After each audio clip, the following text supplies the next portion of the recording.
ভারতের বিপক্ষে ম্যাচ দিয়ে শুরু হলো বাংলাদেশি ফুটবলের নতুন যাত্রা। যে যাত্রায় স্বপ্নের দিশারি ইংলিশ প্রিমিয়ার লিগের খেলা একমাত্র বাংলাদেশি ফুটবলার হামজা চৌধুরী, যার আগমনে বাংলাদেশি ফুটবলের বইছে সুদিনের বার্তা। সেই বার্তাটা নিজেই অভিষেক ম্যাচে দিয়ে দিয়েছেন। ফুটবল শৈর দেখিয়ে ভারতকে আটকে দিয়েছেন তাদের মাটিতেই, আদায় করে ছাড়লেন একটি পয়েন্ট। তবে এর মাঝেও আছে হতাশা ও আক্ষেপ। জয়টা যে পেতেই পারত বাংলাদেশ।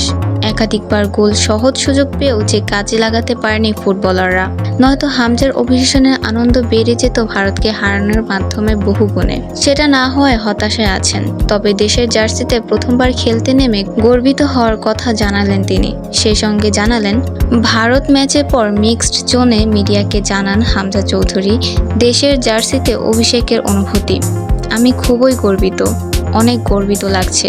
আন্তর্জাতিক ম্যাচ শুরু হওয়ার আগে জাতীয় সঙ্গীত বাজানোর সময় কেমন অনুভূত হচ্ছিল তা জানিয়ে ফুটবলার বলেন, অনেক অসাধারণ লেগেছিল সেই সময়। ম্যাচ নিয়ে হামজা বলেন, প্রথমার্ধে খুব ভালো খেলেছিলাম আমরা। সতীর্থদের নিয়ে বলেন, কলিগদের নিয়ে আমি খুবই গর্বিত, তারা অনেক কঠোর পরিশ্রম করেছেন। আমরা সবাই গুড টিম স্পিরিট নিয়ে খেলেছি। গোল মিস নিয়ে হামজা বলেন, আমরা জয় প্রাপ্য ছিলাম, তবে ফুটবলে মিস হতেই পারে, ইপিএলও মিস হয়। গত কিছুদিন ধরে হামজাকে নিয়ে বাংলাদেশের ফুটবলে উন্মাদনা তৈরি হয়েছে জানিয়ে ইংলিশ প্রিমিয়ার লিগে খেলা এই ফুটবলার বলেন, পজিটিভ ভাইব বজায় রাখতে হবে।